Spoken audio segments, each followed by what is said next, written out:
Hello, I'm Trevor Anafarda, and this is my presentation for the engineering infographic, project engineering manager specifically.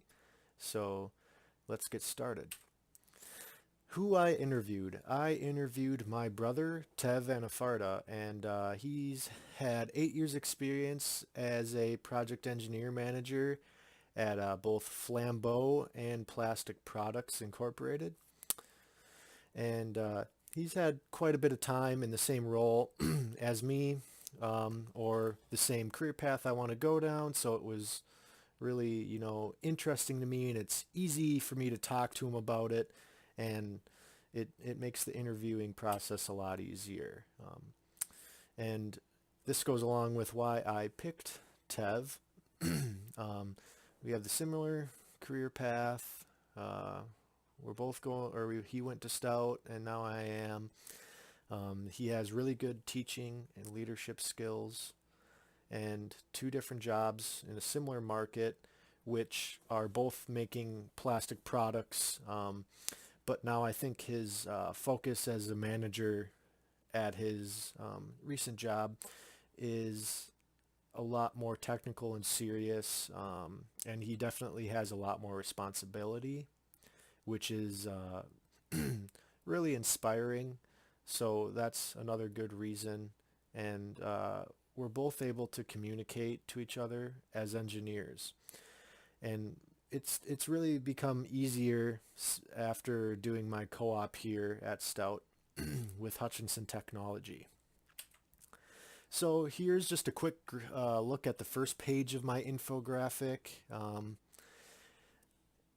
then here's a look at the second page of my infographic. And you can see here I have the engineering communication on the left side, which is basically spread across email, one-on-one conversations, phones, and meetings. So 95% of engineering work is communication with others out out of the direct workplace and within the direct workplace.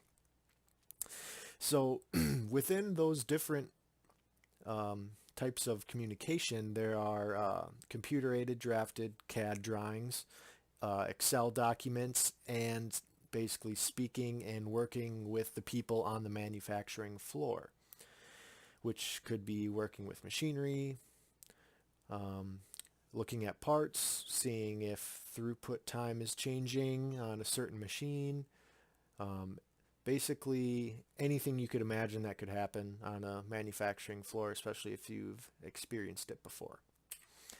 And on the second page of my infographic, I really kind of dive deep here into the internal and external communication, which was really emphasized in the interview, which is what he deals a lot with, and how you're really able to kind of understand how this communication is used. So we have email, which is basically um, a group of people that are emailing back and forth to either relay information or do follow-ups from meetings or help schedule and plan meetings. But a lot of it comes down to CAD drawings and Excel documents.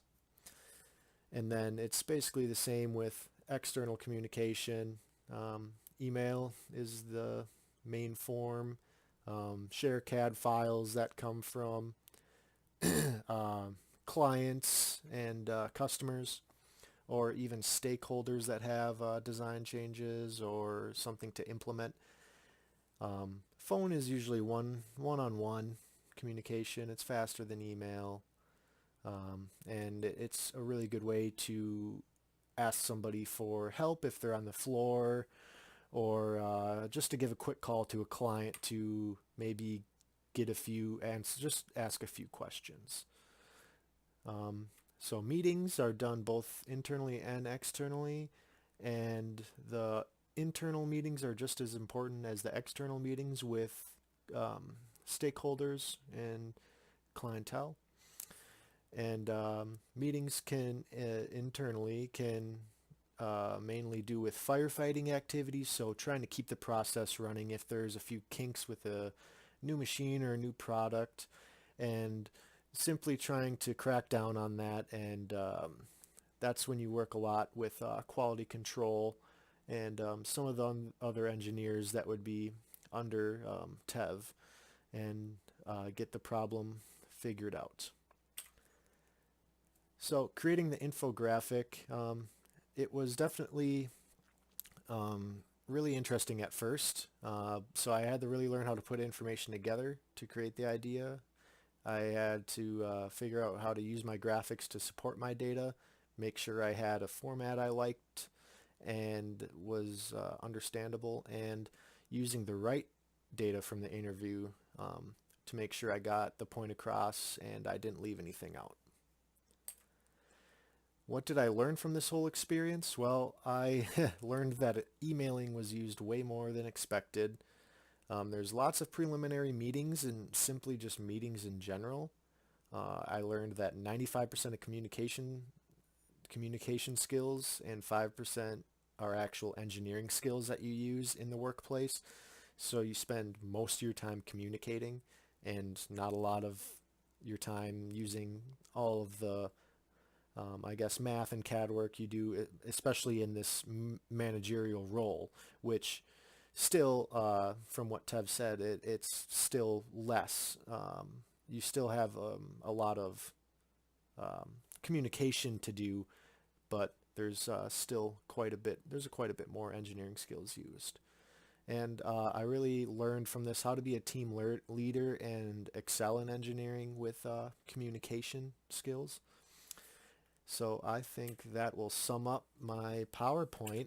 So I just wanted to show my infographic here as a whole, just to kind of make sure you get a good perspective of it and can see it as it is.